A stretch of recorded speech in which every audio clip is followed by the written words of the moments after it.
Hello friends, आज आपकी class है 35। आपका टॉपिक है पिछड़े बालक शैक्षिक दृष्टि से। ठीक है, शैक्षिक दृष्टि से पिछड़े बालक जो हैं उनके बारे में आज हम पढ़ेंगे। ये भी आपके विशिष्ट बालक के टाइप्स मीन्स प्रकार के अंतर्गत आता है। नाउ स्टार्ट करते हैं आज की क्लास। जिसको भी क्लास पसंद आए वो इसको लाइक शेयर सब्सक्राइब करना ना भूलें। तो हमारी क्लास स्टार्ट होती है पिछड़े बालक। ठीक है, बिहाइंड वर्ड चिल्ड्रंस जिनको हम कहते हैं। तो पिछड़े बालक होते कौन हैं?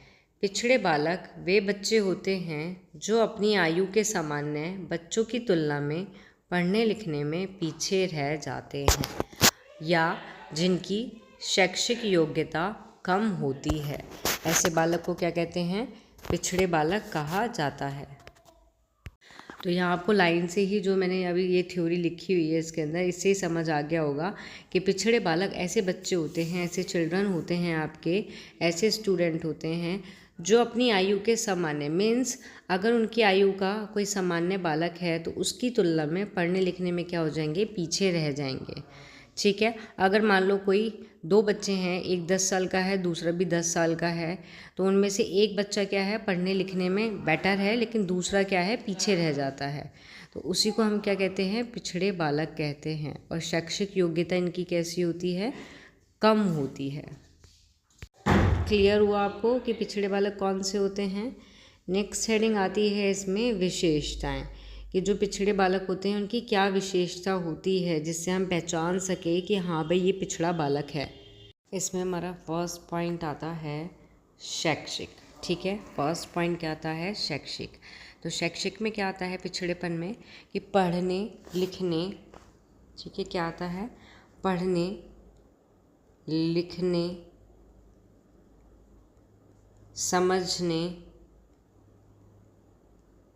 समझने में कठिनाई या फिर कमज़ोर जो ग्रेड होते हैं या सीखने में जो धीमी गति होती है, ये इनकी विशेषता होती है कि जो पिछड़ेपन के बालक होते हैं वो पढ़ने लिखने और समझने में कठिनाई महसूस करते हैं। ठीक है, उनको कठिनाइयाँ होती हैं। नेक्स्ट आता है इसमें मनोवैज्ञानिक। नेक्स्ट इज़ मनोवैज्ञानिक, कि ये क्या है? ये असुरक्षा, तनाव, चिंता और जो आत्मविश्वास होता है उसमें क्या होती है? कमी देखने को मिलती है। कि जो पिछड़े बालक होते हैं उनमें क्या होता है? मोस्टली तनाव होता है, चिंता, ठीक है, और उनमें क्या होता है? आत्मविश्वास में कमी होती है। ये इनकी विशेषताएं होती हैं। इनसे हम पहचान सकते हैं कि ये पिछड़ा बालक है। नेक्स्ट आता है व्यवहार संबंधी, मतलब कि जो ये बच्चे होते हैं, जो पिछड़े बालक होते हैं आपके, ये कक्षा में ध्यान नहीं देते। कक्षा में ध्यान ना देना, ठीक है, दूसरों से अलग रहना और चिड़चिड़ा रहना। चिड़चिड़ा व्यवहार, इनका व्यवहार कैसा होता है? चिड़चिड़ा व्यवहार होता है। और ये कक्षा में क्या होते हैं? ध्यान भी नहीं देते हैं और दूसरों से क्या है? इनको अलग रहना भी पसंद होता है। ठीक है, तो ये था व्यवहार संबंधी इनकी विशेषता। नेक्स्ट पॉइंट आता है इसमें 4 पॉइंट आता है कि इन बालकों की 4 पॉइंट आता है कि इन बालकों की जो बुद्धि लब्धि होती है, ठीक है, क्या? इन बालकों की जो बुद्धि लब्धि होती है वो 85 या फिर इससे क्या होती है? इससे भी कम होती है। ठीक है, नेक्स्ट पॉइंट आता है इसमें 5 पॉइंट आता है। नेक्स्ट पॉइंट इज़, जो इसका 5 पॉइंट आता है, 5 पॉइंट में आएगा आपका कि सामाजिक और भावात्मक समस्या, कि जो ये बालक होते हैं, पिछड़े जो बालक होते हैं, इनके सामाजिक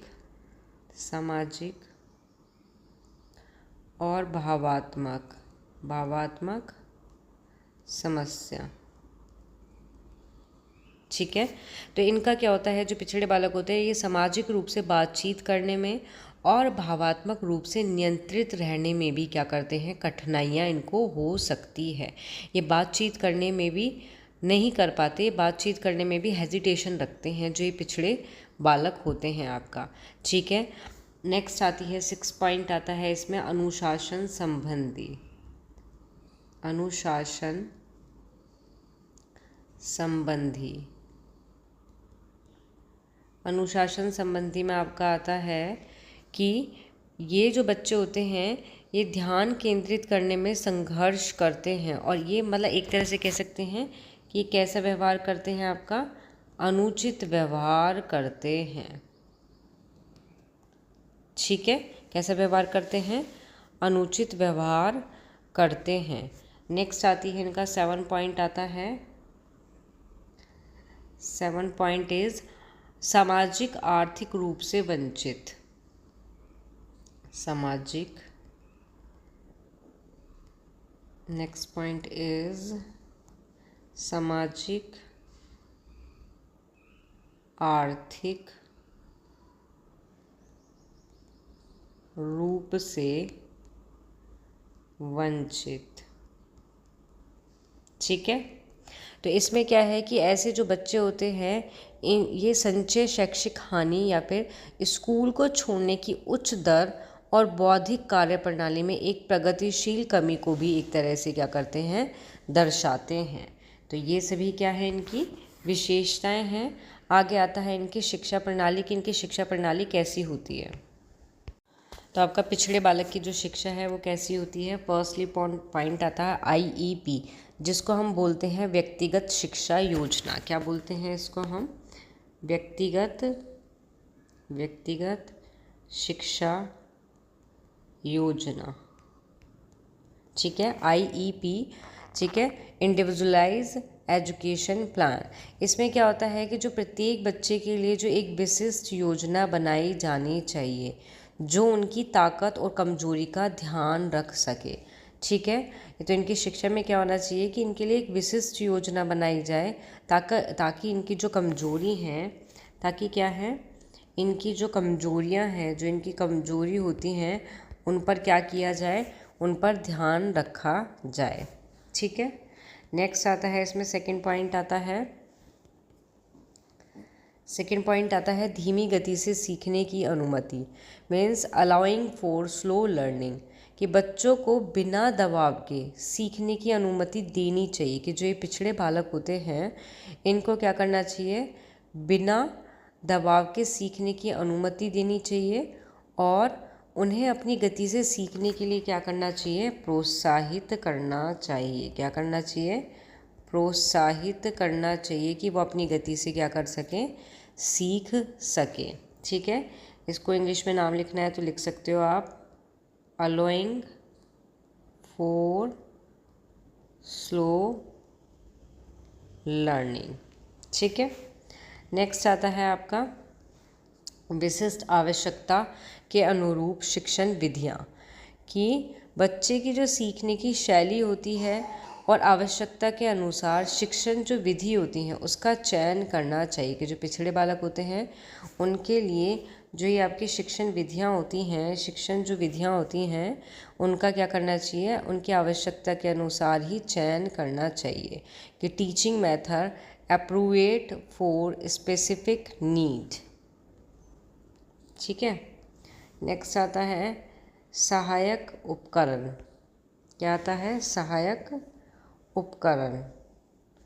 इसमें है आपका एसिस्टिव डिवाइसेस, मतलब कि बच्चे को उनकी सीखने की प्रक्रिया में मदद करने के लिए सहायक जो उपकरण होते हैं उनको भी उपयोग करना चाहिए। कि जो पिछड़े बालक होते हैं तो उनके लिए क्या है, उनको सीखने की प्रक्रिया में कि वो कोई भी चीज़ सीख रहे हैं तो उसके लिए उनकी हेल्प करने के लिए उन्हें सहायक क्या करने चाहिए, कि उनके जो सहायक उपकरण हैं, जो सहायक उपकरण हैं ये आपके, इनका भी उपयोग करना चाहिए। नेक्स्ट आता है, नोट करते रहना, लिखते रहना इसके बारे में। नेक्स्ट चीज़ आता है सकारात्मक, सकारात्मक क्या भी आएगा यहाँ पे, सकारात्मक, इसको करेक्शन कर लेना, सकारात्मक। ठीक है, सकारात्मक माहौल मतलब कि पॉजिटिव इन्वायरमेंट, कि बच्चे को एक पॉजिटिव या फिर सहायक पॉजिटिव इन्वायरमेंट जो है माहौल में सीखने के लिए उसको क्या करना चाहिए, प्रोत्साहित करना चाहिए। क्या अगर आपका इन्वायरमेंट, अगर आपका माहौल पॉजिटिव होगा तो बच्चा अच्छे से उसको सीख पाएगा। ठीक है। नेक्स्ट आता है आपका माता पिता। माता पिता शिक्षक के बीच सहयोग। मतलब कि आपका कि माता पिता और जो शिक्षक होते हैं, मीन्स जो हमारे पेरेंट्स होते हैं और जो हमारे टीचर होते हैं, उनको माता पिता और शिक्षक को बच्चों की शिक्षा में क्या करना चाहिए, जो स्टूडेंट हैं इन दोनों को क्या करना चाहिए, सहयोग करना चाहिए। कि पेरेंट्स को भी सहयोग करना चाहिए और टीचर को भी सहयोग करना चाहिए स्टूडेंट मतलब बच्चे की शिक्षा में। ठीक। नेक्स्ट आता है मल्टी सेंसरी शिक्षण। ठीक है। मल्टी सेंसरी जिसको टीचिंग भी हम बोलते हैं, कि बच्चे को विभिन्न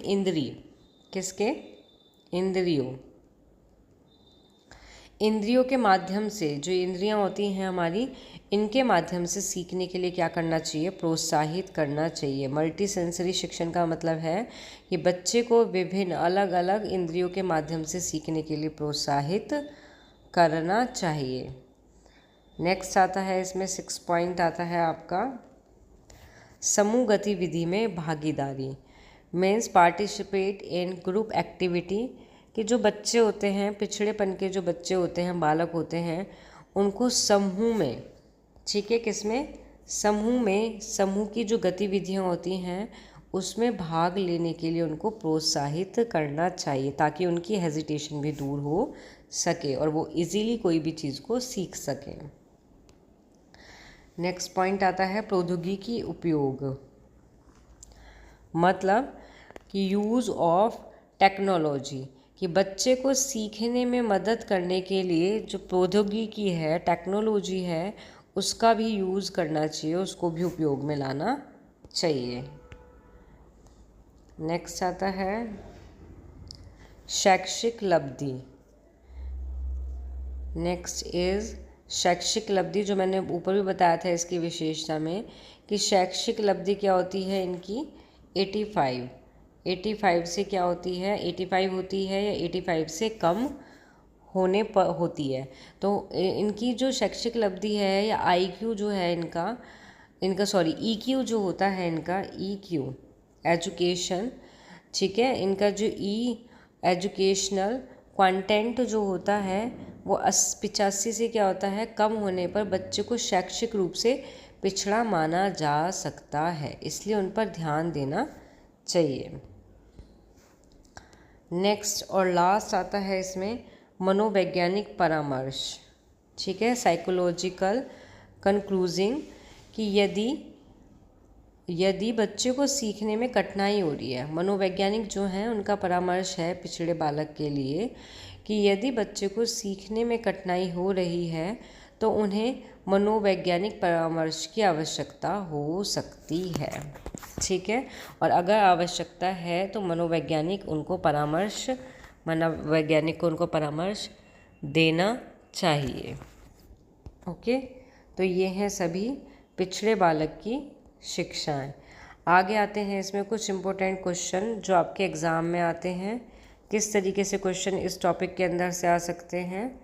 नाउ फर्स्ट क्वेश्चन आता है आपका, फर्स्ट क्वेश्चन आता है कि लवी कक्षा में होता है, शिक्षक देखते हैं। मीन्स जो लवी नाम का लड़का है वो कक्षा में होता है और शिक्षक उसको देखते हैं कि उसका ध्यान लगातार भटक रहा है और ध्यान केंद्रित करने में भी उसको बहुत ज़्यादा क्या हो रही है, परेशानी हो रही है।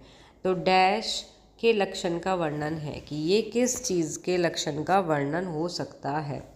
फर्स्ट इज़ हानि, सेकंड पिछड़े शिक्षार्थी, थर्ड प्रतिभाशाली शिक्षार्थी, या फोर्थ मानसिक रूप से मंद शिक्षा। तो इसका जो करेक्ट आंसर होगा वो होगा आपका पिछड़े शिक्षार्थी। क्या होगा, पिछड़े शिक्षार्थी।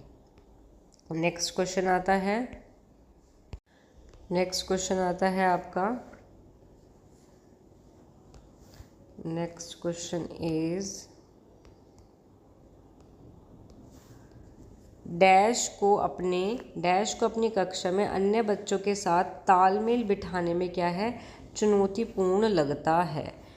तो ये बालक किसके अंतर्गत आते हैं, प्रतिभाशाली बालक, रचनात्मक बच्चे, पिछड़े, या फिर ए और बी दोनों, मीन्स प्रतिभाशाली और रचनात्मक बच्चे दोनों। तो इसका जो करेक्ट आंसर होगा आपका, करेक्ट आंसर होगा पिछड़े बच्चे। नेक्स्ट क्वेश्चन आता है, एक बालक जिसकी शैक्षिक योग्यता उसकी प्रकृति क्षमता से क्या है, कम है, तो वो किस रूप में जाना जाता है, दिव्यांगांश बालक, पृथक बालक, पिछड़ा बालक, या फिर वंचित बालक आपका। तो इसका जो करेक्ट आंसर होगा, इसका करेक्ट आंसर भी होगा पिछड़ा बालक। नेक्स्ट 4 क्वेश्चन आता है,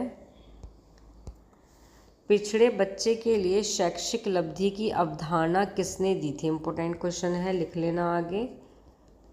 शॉनेल ने, बर्टन हॉल ने, सिरिल बर्ड ने, या फिर गार्डन ने। तो किसने दी थी इसकी अवधारणा, जो दी थी वो थी सिरिल बर्ट ने। ये जो बर्ट है ये एक पहले ऐसे व्यक्ति थे जिन्होंने शैक्षिक रूप से जो पिछड़े बच्चे हैं उसके लिए शैक्षिक लब्धि की क्या दी थी, अवधारणा दी थी। इनका कहना ये था कि शैक्षिक रूप से जो तकनीकी अर्थों से जो पिछड़े वे सभी जो अपने स्कूल के कैरियर के बीच में होता है, वे नीचे वर्ग के काम को करने में क्या होते हैं, असमर्थ होते हैं। तो ये आता है पिछड़ेपन के बालक के अंतर्गत। ठीक है, नेक्स्ट क्वेश्चन आता है, नेक्स्ट और लास्ट क्वेश्चन है आपका, निम्न में से कौन सा पिछड़ेपन का कारण होता है, सामान्य बुद्धि अभाव, शारीरिक दोष, विशिष्ट पिछड़ापन, या फिर आपका स्वस्थ वातावरण। निम्न में से कौन सा पिछड़ेपन का कारण नहीं है, क्वेश्चन में नहीं आना था, नहीं है। तो सामान्य बुद्धि अभाव ये भी होता है, शारीरिक दोष ये भी होता है, विशेष पिछड़ापन ये भी होता है, लेकिन क्वेश्चन में है पिछड़ेपन का कारण नहीं है। तो इसका जो करेक्ट आंसर होगा वो होगा स्वस्थ वातावरण।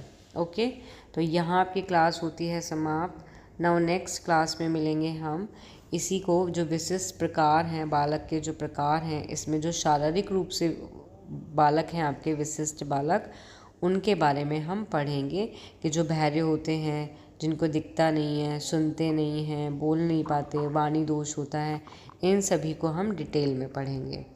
तो जिसको भी क्लास पसंद आई हो वो इसको लाइक, शेयर, सब्सक्राइब करना ना भूलें। Thank you.